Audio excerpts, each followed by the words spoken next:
I would never legally rent or do anything like that, so I'm just trying to do the right thing. I've also just realized how bad I am at public speaking. Sorry, we'll try to stick to my notes. So the surrounding establishments seem to be commercial or short-term rentals. It's at Top Street. And Oh, I didn't open the public hearing for this, did I? Actually, you did. I need to open the public hearing. I'm sorry, after all that, I'm going to make you go back through some of it. So the public hearing is open, so that's my fault. That's not your fault. Came back this way. It's open. Oh, now I know. Okay, sorry. sorry. Just a small technicality. Yeah, she was telling me. Okay. So I looked up the surrounding establishments. I saw the zoning. I have a little map. I also have a letter from the neighbors who do the duplexes, the 30-day duplexes, saying that it was respectfully done before I got it. I'm working with Paul, and the reason I'm doing that is we're from Charleston. That's my husband, my two boys. Oh. Charleston's full of tourists, and great for the economy, but could be very terrible when you're just trying to enjoy your town, and I get that. So the people I rent to, they're 25 years and older. They're vetted by Paul's company, Georgia Mountain Cabin Rentals.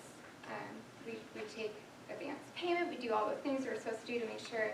And I'm building this for my family. My family is going to be retiring here in 4 years. We've been coming here for 10 years.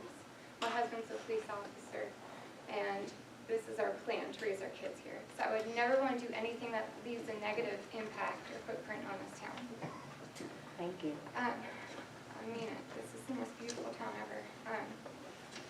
So that being said, looking at the county tax records, how it was listed, my agent did a wonderful job, but it did say in the listing it's tastefully furnished home that's now an established vacation rental. So I didn't realize that there would be a problem.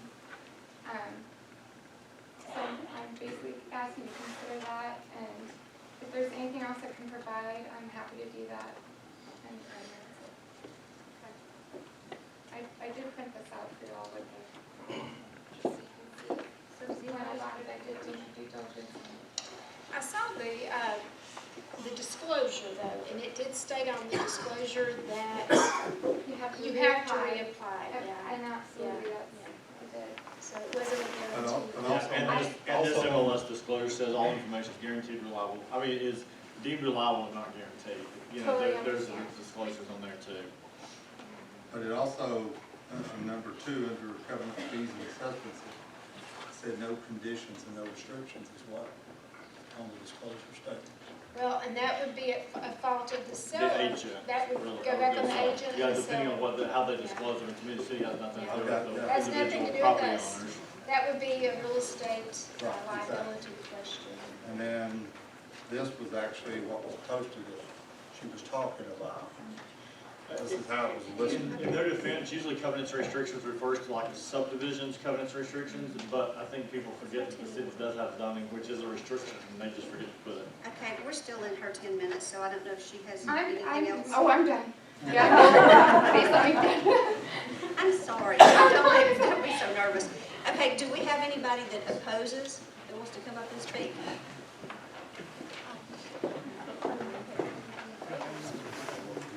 Well, sorry, Richard. Sorry. Do we have anyone else in favor that wants to come up and speak? How much time was even left on that? Left? Wow.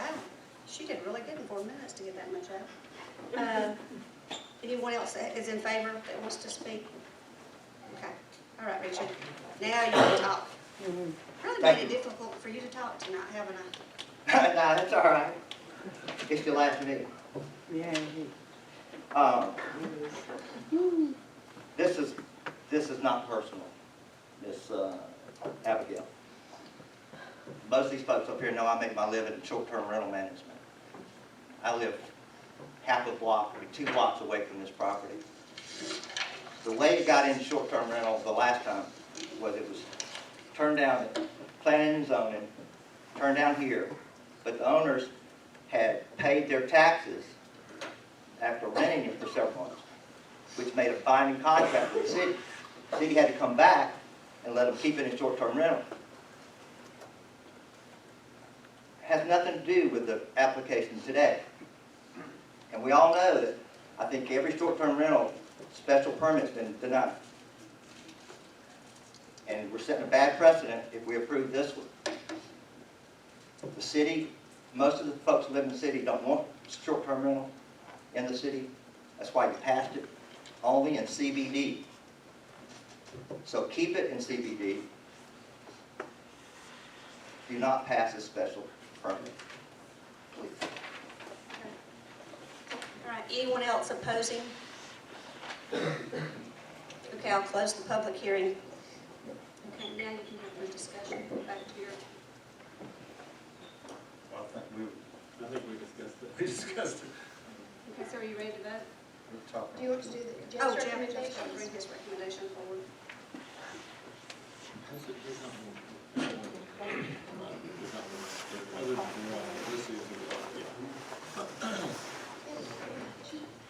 Including mine.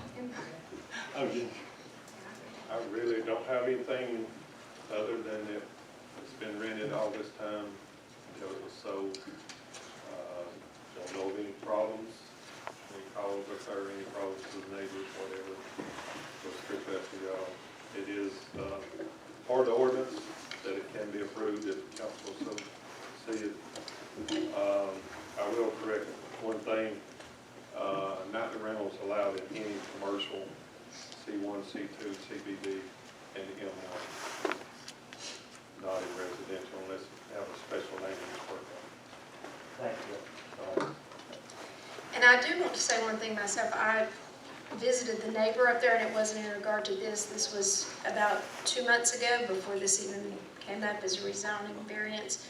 And the neighbor did have complaints. She's disabled, unable to get out, and she did say that, you know, it does cause, that there are a lot of people coming and going, and, you know, staying up late. They have a fire pit in the back, and I think it does cause her a disturbance. So, you know, based on that, I just don't agree with it either. Well, here's the way I look at it, is why do we set ordinances if we're not gonna follow them? Yeah. You know, I mean, the whole reason it was set, I was against it all, I was the only councilman that was against it all the way around, but if we've got it, we need to either follow it or we don't need to. Yeah, and, you know, that's one thing we've talked about, is adding that to our ordinance, which I think we need to look at in January with the new council, but adding that so there is no variance. To me, it's setting the Yeah. city up for liability if they're, I mean, you know. And I- in there. I agree. I think it's putting more pressure on the zoning board also when these come before them, because it's in our ordinance that we don't allow that in residential. So I think it's protecting the residential areas, which is what we want to do. Right. So, But you have the special land use permit that they can apply for and give false hope. So yeah, I would agree to Yeah. change the ordinance Right. for the new council if you're. I agree, Right. either follow it or get rid of it. Yeah, get rid of it. I totally agree. thank you, Jeff. All right. So with that, I make a motion that we deny this special land use request for Abigail Ingalls at 529 East 2nd Street. Do I have a second? I'll second. All in favor, Jackie? I'll say yes. Nathan? Yeah. Yes. 3-1. Okay. GDOT Hothouse Creek Waterline Project. The money is supposed to be led on this project. It's a water line that needs to be relocated. They've already got it done. Oh, no, she didn't. She just said no. She don't want to do it. But I think it's actually going to be moved at this point in a couple of months. It's been moved about 4 or 5 times already. Did Becky not get quotes for this yet, Jeff? The water line at Hot House? I haven't heard it yet. So This is one of those that we can put out to bid, but it's gonna be under our bid amount. And the time frame, if they actually do let the money in January, which they were gonna let the money last March, they were gonna let the money in June, they were gonna do it in November, and it's been pushed out. So you do have time to go through a bid process probably if you want to, but it's under probably $100,000, and you could just get 3 quotes if y'all would prefer to do that. And I think you already approved your tax release with Carter's on this project, because they've been working on it. So that was one of the final plans are there, so we're ready. It's just, we need to decide if we're gonna put it out for bid, or if we're gonna take 3 quotes. Well, do we know for certain it will be under 100,000 That though? one came from our engineers, that it would be under that. Matt Smith. Hmm. Because with the escalating prices, and this has to be done, GDOT is doing this project, and I think we've pushed it out several times. So, Well, we've not pushed it out, they pushed it out, and I don't think it's gonna happen in January. I think it's gonna be pushed out again. Do any of these people have like escalation clauses as part of these contracts that have to be? Even if the money's let in January, they still won't start the project till June or July. because I heard, Matt said they're starting it in January, so, isn't that what he told you? He didn't tell me that, but with all the utilities involved, it's gonna be a It's gonna be a Oh, yes, process. it is. And if the money's let, that doesn't mean they're ready to write the check that day. That means that just the money's allocated. But they've moved it several times, and they've changed the project several times. It's been moved from one location to the other, so to be at this point this quick, it's gonna be moved probably. But it's up to you to decide, do you want to try to bid it out, or do you want to just try to get 3 quotes? I would prefer to bid it out just to make sure if it does happen to be over 100,000, we've got to have this done. If not, our water lines are going to be under tons of concrete, so we won't be able to function that way. So, the process will be longer Yeah, now if you put it out procurement. well, she seems to think that it will not be ready in January, so if we put it out for procurement, at least we're safeguarding the 100,000. Well, that's up to y'all. If you want to do that, you can make the motion to put it out to bid. So our bid process is that how many days? It's not like your engineers didn't go ahead and give a Because list that's of, gonna be 3 quotes, it could be the same timeframe. Yeah, true. because they have to get 10 bonds and everything when they do them out. Yeah, the way it's taking us forever just to get bids right now, so we might as well go through the official process just in case it is over. With escalating process, I always think that's the best option, honestly. Okay, make the motion, sure. You can always change it next month with the new council if you decide you don't want to put it out. This at least starts the process. Yeah, I agree. So, would y'all like for me to clarify that? This, since you may have to vote on it again, this is a project to move a water line that's at Hot House Creek. As you know, most every bridge in the state of Georgia is being repaired or replaced, more are being replaced than repaired. So, the state of Georgia wasn't sure with the pandemic about the funding that they were going to have, so they moved a lot of projects out 6 months, 9 months, a year, whatever. This one got moved out 4 or 5 times, I can't remember, but I can go back and look. So we're to the point where our engineering's been done, the council's approved the engineering, there's no problem with that. Now we're ready to bid it, or either decide we want to just get 3 quotes and read those quotes, make sure we've got apples for apples, and decide on a contractor. Or with the bid process, it goes ahead and lays all that out, and Matt will do our bid analysis for us, that he'll actually write it all up. So worst case scenario, you put it out for bid, you decide you don't have the time, you come back and you guys vote and get your 3 contractors. Especially if it's over. Okay. All right, well, I'll make a motion that we put the GDOT PI 642170, that we put it out for bid. Okay, do I have a second? I'll second. Robert? Mike? Yes. Nathan? Yes. Rhonda? Yes. Okay, ET service agreement renewal. This is the one I had mentioned to Barbie. I thought we were renting our system, but she and I both have decided we think we've purchased it. So I don't know if you want to renew the contract or you want to actually get quotes. I think the systems all were brand new last year, Jeff, or year before. Does that sound right? Jeff's our telephone guy. Our ETC agreement, we purchased our phones, right? They were all purchased. Yes. So we could look at changing if you want to, or if you want to stay with ETC, it's time to renew. They give us a 25% discount. Has there been a quote from anybody else on this similar system? I think they must have just sent this because I didn't know it was up for renewal. And I really would be happy. Could it wait 30 days? I mean, is there anything that would prohibit it for 30 days and maybe they could work on quotes and then they could? Yeah, apparently, I think you said it's already up. It was up in Yeah. August. August, this is the first time we've seen it. Yeah, I think they're like. There's several locations, not just here, it's the police department. Oh, it's all. It's all water plant, city it's your sewer contract. plant. Okay, got it. But I don't think they got us anything on that until, I just think we got it. This first one I've seen. Oh, yeah, it is. How long's the I contract? don't think 1 the, year? when you're, Oh, it's oh, every no, year? no, I'm sorry, No, we 8, didn't 9, vote. 20, 24. Yeah, we didn't vote on this. I don't think they're gonna disconnect your It runs services to through get your 25% discount that you go under contract. So if you wanna wait since it's a contract and let the next council vote on it, I don't think, they're not gonna Well, I just disconnect think you. they should have time to kind of review and discuss and see what Well, those it gives you an option to see if another company wants to quote it too. So my suggestion would be to table, they're not gonna cut your phones off. Agreed. It gives you a Okay. discount. I'll make a motion that we table the ETC service agreement. Do I have a second? I'll second. All in favor? Yes. Yes. Water plant surveillance system. We've got 2 quotes. Those quotes are very different. One of them is $24,000 and the other one is $8,000. This is another one of those things. I'm gonna suggest we send down the pipe to the next council because you do have an expert in kind of this technology that's coming on this council.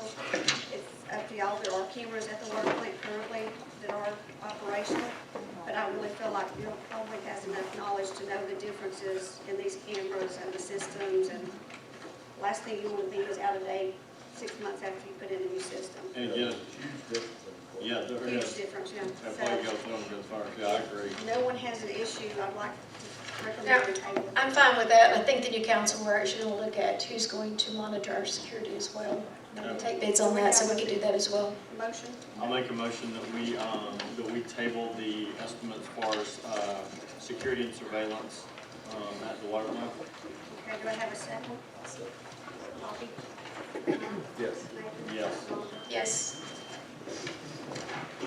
Budgeted cost of living raises. We had budgeted 4% for the cost of living raises, and I know, you keep hearing on the news and different things that our cost of living is about 5 or 6%, but we did budget for the 4%. And that can start with their January payroll. I'm going to recommend, since it's already budgeted, we go ahead and pass at least the 4%. If the new council wants to up it to 5 or 6, that's up to them, if they want to stay with going rate. But we budgeted only 4% of it.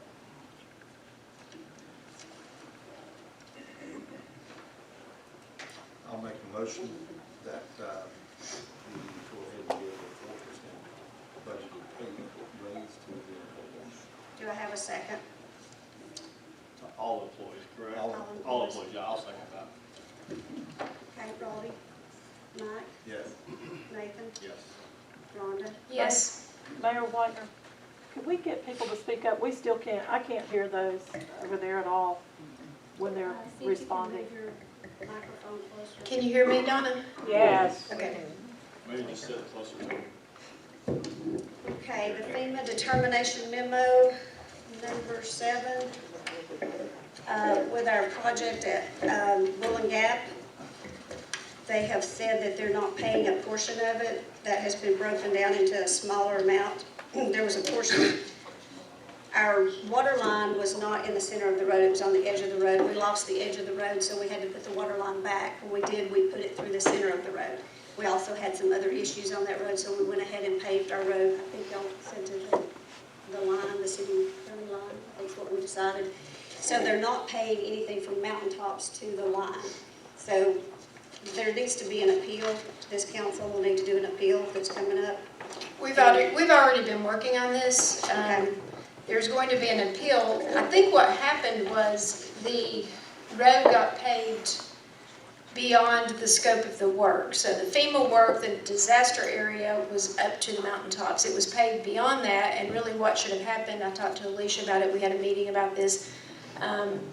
We should have that should have been done by our purchasing policy, the remainder of the road. So what happened was FEMA came in and said, okay, you've given us, you've put this much in this, for this paving, which was almost $300,000.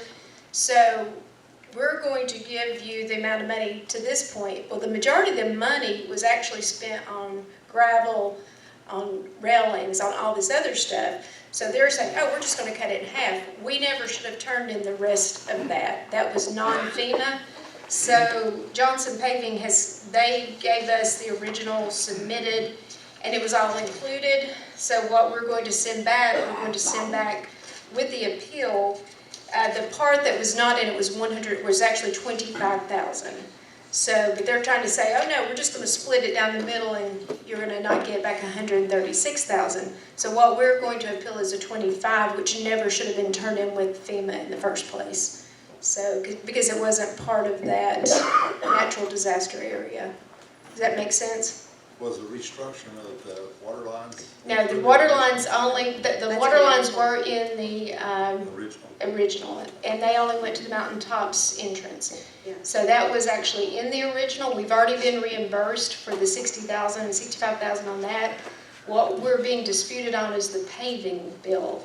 And because they're saying, oh, no, you went beyond the scope of where the natural disaster occurred. Which And should you have turn just that been in. two different invoices from Johnson Paving to the only one, basically. So you just pulled And that we piece out. turned it in, and then they've been asking for supporting documents, and according to this letter, we've not supplied anything. In fact, we sent something back to them that stated, nope, that is correct, when it was incorrect. And they sent someone out, and they were disputing it in that way. So, in fact, it said, to which the applicant confirmed that this is correct. FEMA also requested maintenance records, which the applicant stated there is no maintenance records. So basically, we didn't respond, and when we did respond, we said, oh no, it's all disaster area, which it is not. So that's the problem on this. We did have maintenance records from Tony. Tony kept up with that project. Tony was not involved at all in this project. It was you and Jeff. Tony was never involved in it. He did the railing? Did he not do the railing? No. Oh, okay. Johnson did Paving, it. Tony Okay. had absolutely nothing, I had nothing to do with this project. Okay. No. So anyway, you'll have an appeal and it'll be $25,000 that paved the road. And Michael Richardson's going to be working on that and getting it to them before the deadline in January. So, Okay. All right. Sublease, Blue Ridge Scenic Railway. I actually talked with, I don't remember bringing this in, but apparently. it was me. Oh, no okay. other. Because I ran into. Amy had told me, I had Yeah. brought it to her, and I said, I Yeah. don't think I've even seen this document before, but No. anyway. It So, was me. in talking with the chamber and talking with the railroad, they thought that the new company that does the bike on the rails had already had a conversation with the chamber. So I really think all of these folks, the chamber, the railway, and the bicycle company, I don't know what you call them, they've got a, It's called Freedom Rail.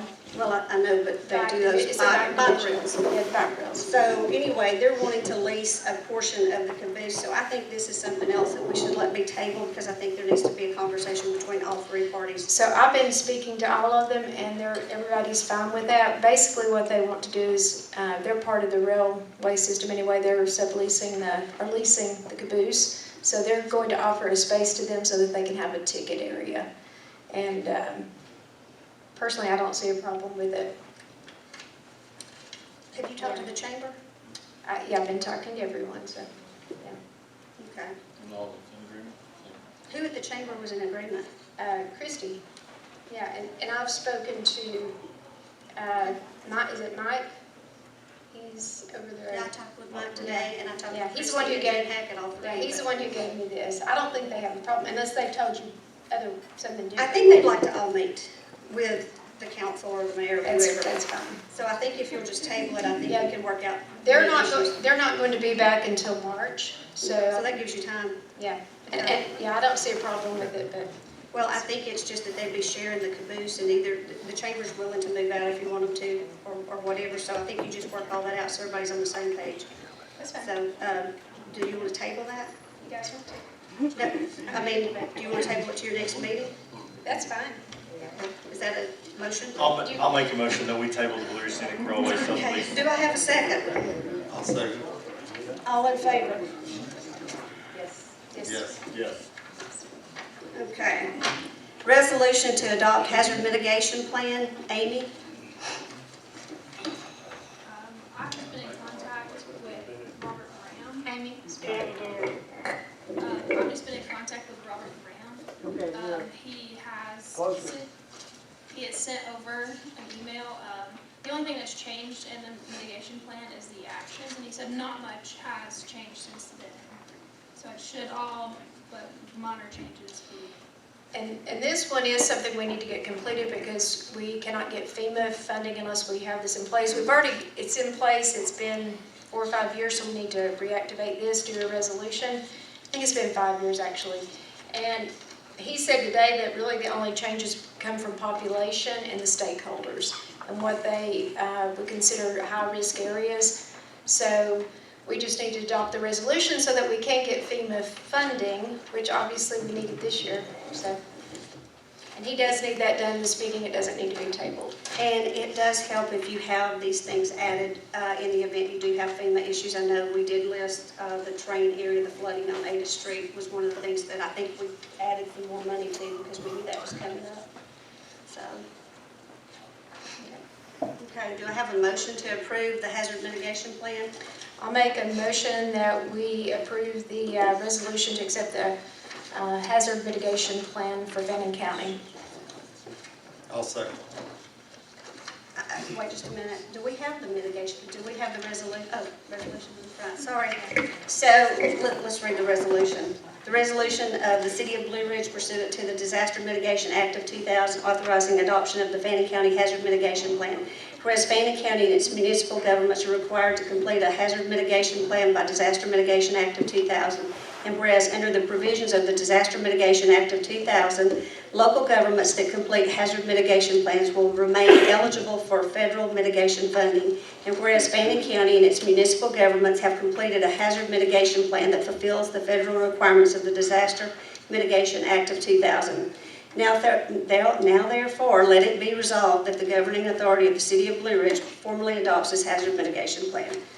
So, and that would be as of today, which is the 21st, December 21st, 2021. Do I have a motion to approve that resolution?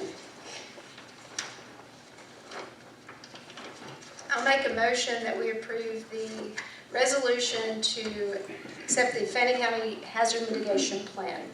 Okay, do I have a second? I'll second. All in favor? Yes. Bobby? Mike? Yes. Nathan? Rhonda? Yes. Okay.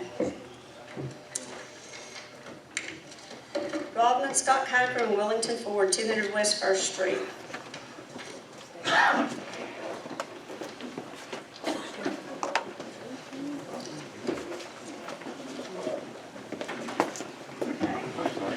So basically, I sent out, we asked at the last meeting that we get a legal opinion about this particular development, and our legal opinion came in last Thursday, which I sent out, I had Amy send out to all of the council members and our upcoming council members. And basically, this legal opinion states the following. Excuse me, just a second, Rhonda. Yes. Legal opinion came in on the 15th, and then the same attorney that did the legal opinion applied for the city Yes. attorney on the 16th. I personally think that's a conflict of interest. Well, I'm going to read his opinion because that's what we were asked to do. He wants to apply for the position, and he's very qualified. So you don't think it's a conflict of I interest? certainly do not. In fact, he would be prepared on this one, so that's my opinion. His legal opinion states the following, that he said he's been asked to render a legal opinion as to whether the 35 height limit in CBD zoning districts adopted by the mayor and city council on July 13, 2021 applies to the proposed development of a certain property located at 200 West First Street, Blue Ridge, Georgia, the subject property. For the reasons set forth herein, it is my legal opinion that the subject property and the proposed development thereof is subject to the 35-foot height limit. So his opinion is that they are not grandfathered in. There are many reasons as to why it would not be grandfathered in, one being simply that we don't grandfather things in according to our ordinances. But he's given the factual background information and legal analysis, and his opinion, this is a 5-page document, is simply that it does not, it should adhere to the 35-foot requirement. And, you know, based on that, I've got an opinion also. Okay. I have an opinion dated December the 15th from Attorney James Fowler. And, when is it dated? excuse me, December the 15th. Okay, Would you like a copy of it? no. I've seen the copy of it, and I totally disagree with it. I don't care if he's an You've attorney. seen this letter dated December 15th? His opinion to us, is that the email that came to us? Came to me, He didn't send it to the Oh, rest of Why us. would it send to you and all the other council members? because I requested. So why did you not give it to But the policy us? is that if something's sent to one council member, it's sent to all council Yeah. members. That Hey, is it's sent to me. So you didn't follow the policy, is what you're saying. Do you want the opinion or not? Didn't he resign? He has resigned, yes. Thank you. Not till the He's still 31st. effective. So if he's still effective, why didn't he send that to all the council members if he represents all of us? He doesn't Because I represent asked us him. all. for his Okay. opinion. Go ahead. So it says, it is in my opinion, the rights to construct the building at the height shown on the approved elevations has likely vested. When a permit is not yet issued, the Supreme Court of Georgia has stated, adopt the rule recognized in Illinois, where a landlord makes a substantial change in position by expenditures in reliance upon the probability of issuance of a building permit based upon an existing zoning ordinance and the assurance of zoning officials, he acquires vested rights and is entitled to have the permit issued despite a change in zoning ordinance which would otherwise preclude the issue of the permit. Barker versus County of Forsyth. I don't think we ever got an answer why Mr. Valley made a decision based on the city council when the city council didn't vote on that. Did we ever get an answer on that? No, and I'm not really going to discuss this much. In fact, I'm going to go ahead and make a motion. And my motion is that based on the legal opinion of Smith and Connerly, I make the motion that the Rodman, Scott Kiker, and Wellington Ford property located at 200 West First Street be denied a building permit for a 60-foot building, which did fit previous zoning. With that, they will follow the 35-foot ordinance that is currently in place and as per the CBD zoning, and they will come back to us as the Planning Commission recommended and submit final plans that meet these requirements. That is my motion. I'll second that motion. Okay. That's a garbage legal opinion. I have one thing to say before, and you're welcome to speak after I do. The one thing, you're making your motion based on Mr. Connerly's, say? Okay, so you're making it based on that.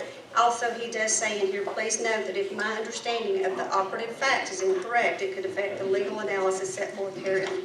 So And I'm that's just willing- my and I'm- comment, that's just, I wanted to. I'm get certainly that. willing to chance that. I think Okay. this is something that this city is worth fighting for this city. So. Yes. Woo! Thank you. Okay, sir,